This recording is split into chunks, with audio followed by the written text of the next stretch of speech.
working for at least the last 5 minutes. But yeah, welcome back to another YouTube live. I haven't done this in like a week, but then obviously the last live it was awful when I was watching it back because of the landscaping that was being done outside, and it's just a lot of background noise, and it really got me frustrated. And I thought to myself, you know what, if I'm not gonna watch this, then who else is gonna watch this? So I thought to myself, I just unlist it on YouTube and just go again, the following week. So in terms of what I want to talk about today, I want to keep it very, very simple. I want to talk about, my predictions for 2026 in terms of LinkedIn content, what I think will be working, what I think won't be working, and when is the best time to build, your LinkedIn personal brand. But obviously, like I said, I took down the last video, so if you still want to check it out, I will give you the link.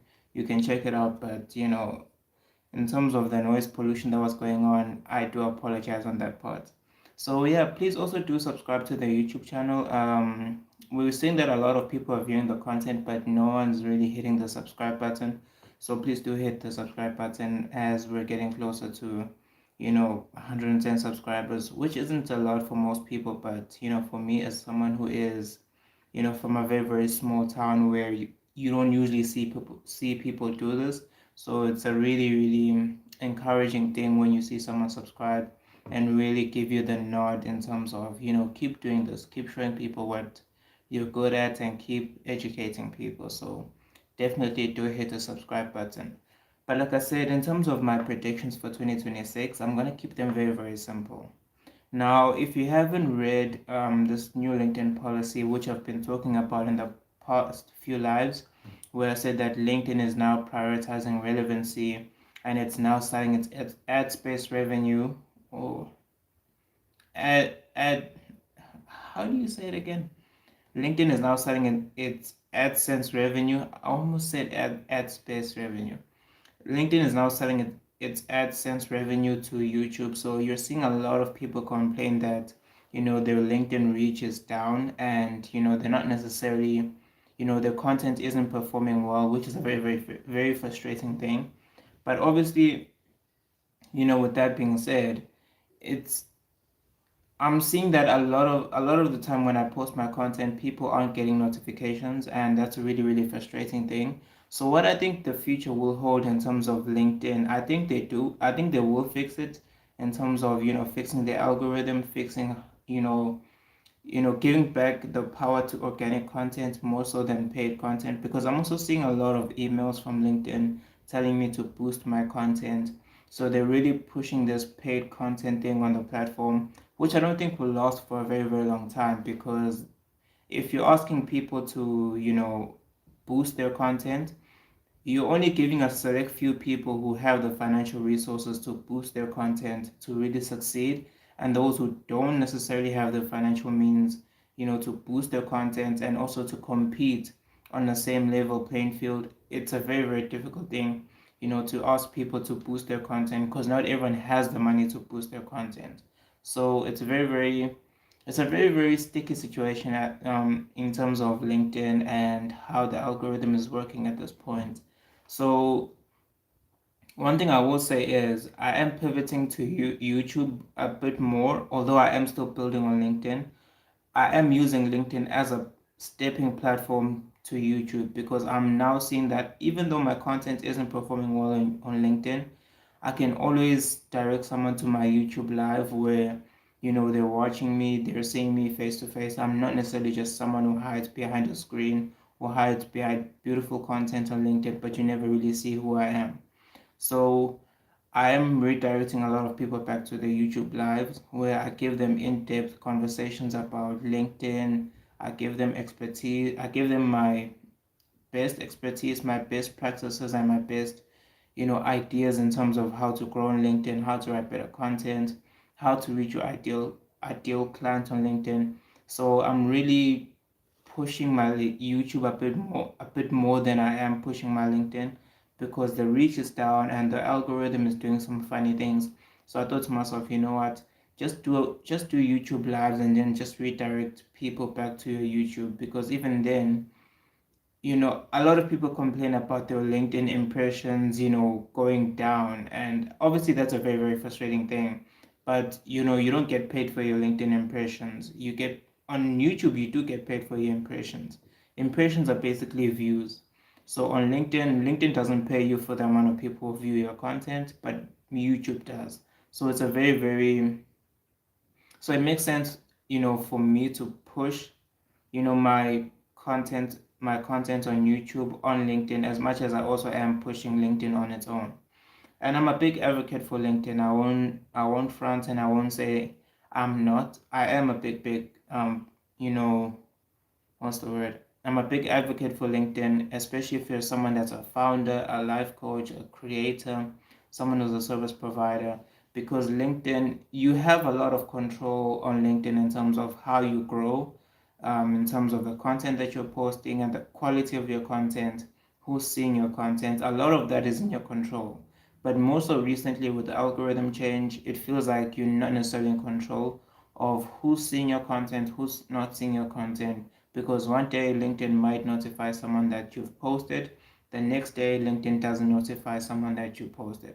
So it's kind of like it's affecting our analytics. And as someone who sells a content service, if I'm being very, very transparent, you want people to see what you're selling. So in terms of selling a content service, you need people to see that your content is also performing well in order for them to believe that you can also bring them the results that you're getting.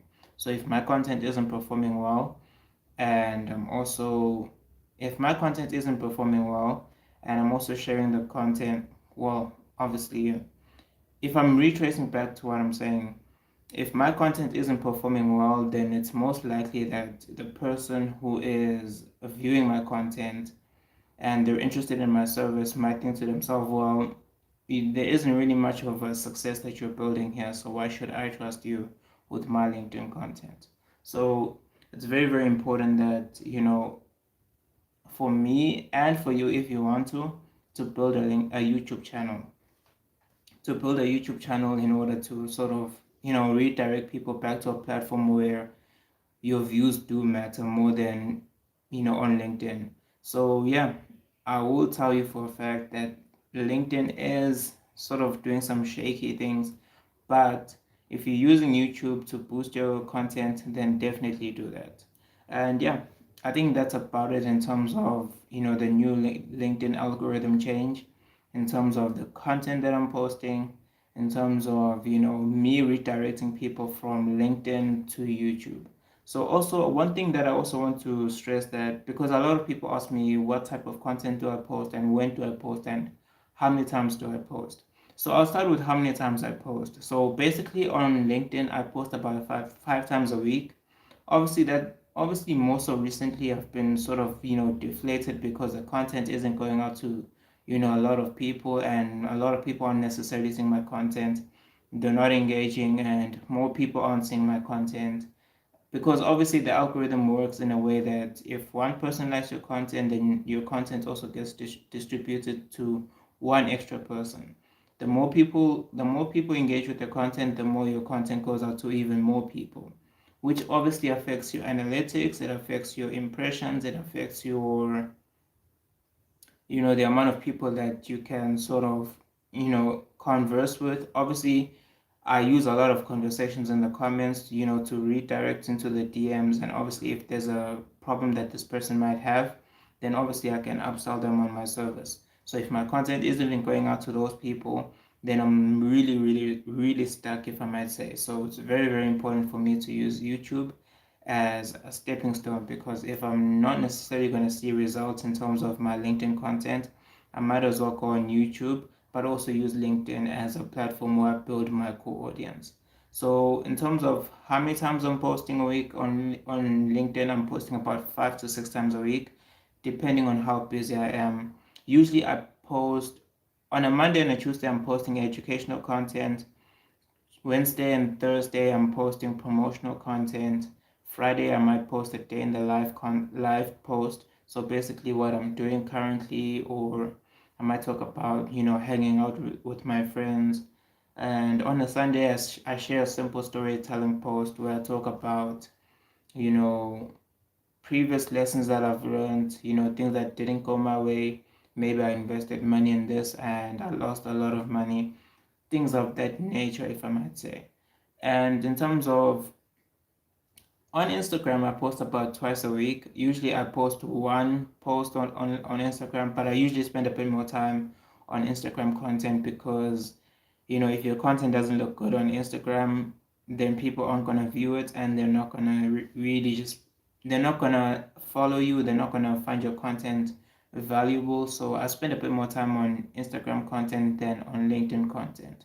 As much as I'm posting what 5-6 times more on LinkedIn than I am on Instagram. So I post about once on Instagram, one post and maybe two Instagram reels a week. So basically, I just take up this live that I'm doing right now. I put it on Opus Clip. It clips up the content. I take out of 15 clips, I take two of the best, and I just put it out on YouTube Shorts if I want to. I put it on Instagram Reels, and obviously that gets reposted to Instagram Threads, and yeah. So also on Instagram Threads, I just repost the content that I post on Instagram. I don't necessarily prioritize Instagram that much because it's a platform that's very, very distant in terms of you as the creator and your ideal client. So it doesn't feel like, your content and them, it doesn't feel like Instagram bridges the gap a lot better than LinkedIn in terms of if I post something on Instagram, the chances of someone who's interested in my service receiving that post is very, very slim. And also, if you reach out to them in the DMs, most of the time you have to follow them back. They have to follow you back in order to send them a message. There's a lot of restrictions in terms of, growing on Instagram organically for the most part. Unless if you're using, paid ads and you're posting your content and, you've got the blue check and everything looks great on paper. So it really just gives off this appeal that you're someone who knows what they're talking about. So the room for growth on Instagram isn't the best. I don't like it, but obviously I do use Instagram in case someone does want to see more of what I do because I don't just post on LinkedIn. As much as I do prioritize LinkedIn more so than other platforms, like I said, I post about once a week on Instagram and two Instagram reels, and yeah, that's about it. And what else? On YouTube, I post one live a week. Sometimes I might be busy and I might not be live, but I will post, a pre-recorded video, or I might just take up one of my LinkedIn lives and, clip up a 10-minute clip, me talking about a specific subject, and, I'll take that and I'll put it on YouTube, and obviously I'll create a new thumbnail, and obviously that's a new video in its entirety. So yeah, I think that's how I structure my content. So 5 times a week, 5 to 6 times a week on LinkedIn, 3 times on Instagram, including two Instagram reels and one post. Instagram threads, it's just reposted content from Instagram. So I'll probably say 3 times a week on Instagram threads. Obviously, I do write short form content on Instagram threads where I just give my opinions on something or things of that nature. Tweet like content on Instagram threads is what I also do. Also, and then like I said on YouTube, it's just one YouTube live. Um, it's one YouTube live and one YouTube video. So that's the amount of content that I'm posting. So on LinkedIn, if you're posting content, you need to have a specific time zone at which you post your content. And the reason I say that is because when you're posting content on LinkedIn and you're not necessarily consistent in terms of the time zone that you're using, it can be very, very difficult for LinkedIn to know when to push your content. So I make a habit of posting at 7:07 a.m. South African Standard Time, and I've been using that time zone ever since 2022. So I make sure that I don't change my posting time zones. I keep it very, very simple and I keep it very, very consistent. So with that being said, in terms of obviously I've now just given you my posting formats. Obviously, if you want my posting formats, please do comment and I'll share them with you. I've got a template that you can use in terms of how to write compelling content that doesn't look like it's come from ChatGPT. But I've obviously just given you when I post and what type of content to post, and obviously the time zone in which I post my content. Now, going back to those LinkedIn predictions that I said will impact. Well, I didn't necessarily say it would impact, but I would say that in terms of the LinkedIn predictions, in terms of what type of content to post, when to post, where do I see the platform in the next 4 or 5 years, I will tell you for a fact that I'm not planning on being on LinkedIn forever. What I mean by that is, I'm not necessarily saying that I would delete my account and move on with my life, but what I am saying is, I don't think I'll be the person on the ground, boosting my content just before the content goes live and after the content goes live, in order for my content to sort of, pick up the pace in terms of, more people seeing my content. I don't think I'll be doing that at the age of 40 or at the age of 50. I think for the most part, in the short term, I'm boosting a lot of my content. I'm hands on. I'm conversating with a lot of people, and I'm pushing a lot of templates, guides, frameworks, anything that you could imagine. But I think once I hit a ceiling in terms of the work that I could be doing with my own hands and my own expertise, I will start bringing on someone who can do that for me. And I can just focus on the high level work, such as doing a YouTube live, because the amount of people who can see your YouTube live is infinite. It doesn't mean because you have 100 subscribers, your YouTube live is just going to cap out at 30 views. That YouTube live is going to be there for a very, very long time, tens for 10, 20, 30 years. So your YouTube live is always going to be there, and you never know who's watching your content, especially the long form content. So for the most part, I would definitely say, in terms of my predictions, push your YouTube channel as much as you're pushing your LinkedIn growth. So, because the LinkedIn algorithm changes from time to time. Sometimes it might prioritize paid content, sometimes it might prioritize, organic content. Obviously, it's great when it's prioritizing organic content because then it's a level playing field for everyone. And now it's a matter of who's posting good content and who's posting generic content.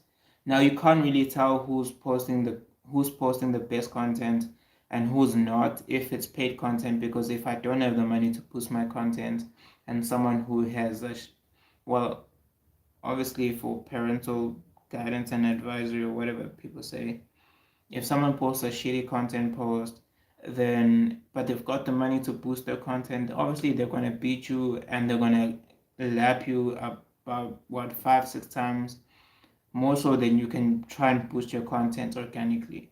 So I would definitely say you need to build a YouTube channel, because your impressions on LinkedIn, as much as a lot of people talk about, like obviously I talked about this earlier on in the video, a lot of people complain about their LinkedIn impressions fluctuating. But even though on YouTube your impressions, obviously your views fluctuate, I will tell you for a fact that on YouTube you get paid for your impressions. So regardless of whether the algorithm, well, obviously, if I might say, if the algorithm works in your favor and your content is getting a lot of views, or sometimes your content might not necessarily get a lot of views, it doesn't necessarily mean that if your content is sitting on 100 views, 1,000 views, or 10,000 views, your content is just going to fluctuate and go back to 3,000 views. That's not how the algorithm works on YouTube. So if your content is performing well on YouTube, then you stand a chance to bring on more people to subscribe to your content, you know to keep up to date with your long form content. Obviously, you're also building a personal brand. People are seeing you on camera, they're seeing how you converse with them, how you speak, how you come across, and obviously they're learning valuable things, in order to build their personal brand or whatever it is that you're doing. So obviously, I will encourage you to build a YouTube channel as much as you are growing on LinkedIn, because the impressions on YouTube pay you, on LinkedIn they don't. As much as you know, they do have their pros and cons, because I do think on LinkedIn, if your impressions are very, very high, then a lot of people see your content, which gives you an opportunity to reach out to more people. And obviously, it's a sift and sorting sort of thing, whereby if you're getting 100,000 impressions on your YouTube post, on your LinkedIn post, then obviously, if your content gets about what, 300 likes on a post, and you're getting about 50 to about 89 comments, obviously you've got 89 people have commented, and you've got 300 people who liked your post that you can reach out to and see if they're interested in your service. So it's really like a sifting and sorting sort of thing, whereby you've got we've got about 300 people that you can reach out to, and you've got 89 people who have commented that you can also reach out to in the same post, obviously. And yeah, if they're interested, they can buy your services, and obviously you make a ton of money, with your premium service. But in terms of YouTube, for the most part, if your content gets 100,000 impressions, that's 100,000 views, and LinkedIn is just going to pay you for that 100,000 views. So it's very, very important to build a YouTube channel if you're on LinkedIn, because you can either win on LinkedIn through the sifting and sorting method, or you can just go for the direct approach, whereby if your content gets 100,000 views on YouTube, you get paid for that 100,000 views. So you've got two. It's sort of the way I'm explaining it is basically, don't put your eggs in one basket, especially with the changing algorithms on both platforms. So yeah, I do think that's how I would go about LinkedIn on in 2026. But yeah, if you have any questions, please do ask me in the comments. Um, Obviously my tablet is charging, so I don't necessarily have anything to reference some of the things that I'm saying. But yeah, do ask me any, obviously ask me any questions if you might have them. But yeah, if not, we're more than happy to continue. Let me also grab a breather. I've been talking for 22 minutes straight. But yeah, also do hit the subscribe button. It really does help the channel a lot. What's this? Yeah, my mouth is a bit dry, especially if you talk a lot. What else? What else should I? Because I've been thinking about this conversation I've also been having with a potential, well, I wouldn't say potential client, but a friend of mine's who's using LinkedIn to grow their business, and they were talking about why their content wasn't necessarily getting a lot of views, and why their content wasn't going out to the right person. So obviously I sent them a newsletter, which you can obviously check out for yourself, and also do subscribe to our newsletter. We post every single Thursday, and obviously with the newsletter, I share an in-depth view on LinkedIn content, LinkedIn marketing, latest trends on LinkedIn, what to do, what not to do. So if you're interested in that, please do subscribe to the newsletter. It's free. But obviously, I did send one of my newsletters to a friend of mine, and she was like, "Wow, you are awesome," because I didn't know that a lot of my content was going out to first degree connections. Now, I don't know about you. If you don't know what first degree connections are and second degree connections are, or third degree connections, obviously I don't have an in-depth understanding of what they are, but I do know that a lot of your content goes out to first degree connections. And what I mean by that is, if you're posting a lot of content on LinkedIn, and you're connected with a lot of people who are first degree connections, but they're not necessarily active on the platform, it can be very, very detrimental, because then your content is going out to someone who's not, using the platform as much. So that means it's one less person who's liked your content, and considering the algorithm, if someone likes your content, it gets shown to one person extra, if I might say. So basically, if I like your content goes out to, obviously it says this person commented. So basically, then your content gets pushed onto my network. So it's very, very important that your content gets a lot of likes and a lot of comments. And I don't say that in a vanity metric type of way whereby, I'm telling you to get 25 likes and 30 comments on a post just so you can feel good. No, I'm telling you to get a lot of likes and a lot of comments because you want to appeal to people who make decisions based on the vanity metrics. Because people tell you never judge a book by its cover, but they obviously do. So if they're seeing that your content isn't even getting one like and three comments, then they're going to take you for someone who doesn't know what they're talking about, or maybe you're just not good at what you do. So get a lot of likes and get a lot of comments on your content. Oh, sorry. Make sure that you're getting a lot of likes and you're getting a lot of comments on your content, because for the most part, people do judge a book by its cover. And obviously, if you are posting a lot of content, you need your content going out to the right person. So make sure your content is going out to first degree connections. Make sure that these people are active on the platform. Make sure that they've posted in the last 3 weeks, because if they're not posted, then means they're not taking their LinkedIn seriously. And one of the things that I also will share with you is, if you're posting a lot of content, make sure to build your dream 100 list, not necessarily in terms of clients, because I do think you should have that the minute you step on LinkedIn, even before you start posting your content.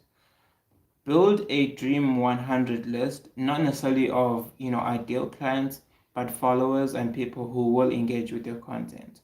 And the reason I say that is because a lot of you will suffer because of the algorithm at times, and you don't want to be caught with your pants down. So the reason I say that is because, or rather the reason I say that is because you want a loyal fan base of people supporting your content. Also, you also going to be supporting their content. So basically, you're building a network of people within a network. So basically, let's say you have 500 connections, but 100 of those people are engaging with your content more so than the other 400. So you want to get a piece of paper and get a pen, write each and every single person who's engaging with your content, and make a habit of engaging with their content. Endorse them for a scale. Make sure that you're causing up to them. Make sure that you show them that you're there for them in terms of supporting their content also, because they're also going to do the same for you. Because in times where the LinkedIn algorithm is prioritizing more paid content than organic content, it's going to be very, very difficult for your content to really take off if you're relying on organic content and you don't have people to support your content. So build your dream 100 list. Build a list of 100 people who engage with your content, who engage with what you do on a daily basis. And obviously, it's going to take a bit of time, but you need to do this, because if you don't, you're going to be at the mercy of the LinkedIn algorithm once it decides, we're tired of promoting organic content. And if you don't have the money to boost your content, you're caught with your pants down. So definitely do build your dream 100 follower list, because I can't stress this enough. LinkedIn changes its algorithm every so often, so please do have that following that supports your content. You also support their content, and yeah, obviously you can start with 10 people. You don't have to start with 100 people, because you're not probably not going to be engaging with 100 people each and every single day. And obviously make an effort to engage with their content on a daily basis. If they've not posted, have a conversation with them in the DMs. Really show them that you're not necessarily just there to pitch every single person with a pulse and a bank account. So yeah, I think that's one of the best forms of advice I'd give you in terms of growing on LinkedIn. It's also something that I'm doing because I really took for granted how LinkedIn can really suppress your content. And obviously it's something that I'm learning right now, and I won't make that mistake again the next time the algorithm decides to do something that is foreign to everyone and it's quite annoying to everyone. So yeah, I think I've covered everything that I wanted to cover today in terms of my LinkedIn predictions, you needing to build a YouTube channel to support your LinkedIn content, what type of content I post, when to post your content, how many times I post, and obviously I gave you a bonus in terms of how to boost your content with building a list of people to engage with who also engage with your content. So yeah, I think I've covered everything. I don't necessarily need to go on any longer because yeah, I don't believe in talking about things that are just straight off my mind. Obviously, I do talk about things that are straight off my mind, but obviously, I just don't want to be picking things nilly willy. Obviously, I want to be structured and I want to keep it simple. I want to keep it very, very concise and as professional as possible. So, yeah, if you've liked this YouTube live, please do let me know in the comments. Please do leave a like. Please do hit subscribe. And I will see you guys very, very soon. Thank you.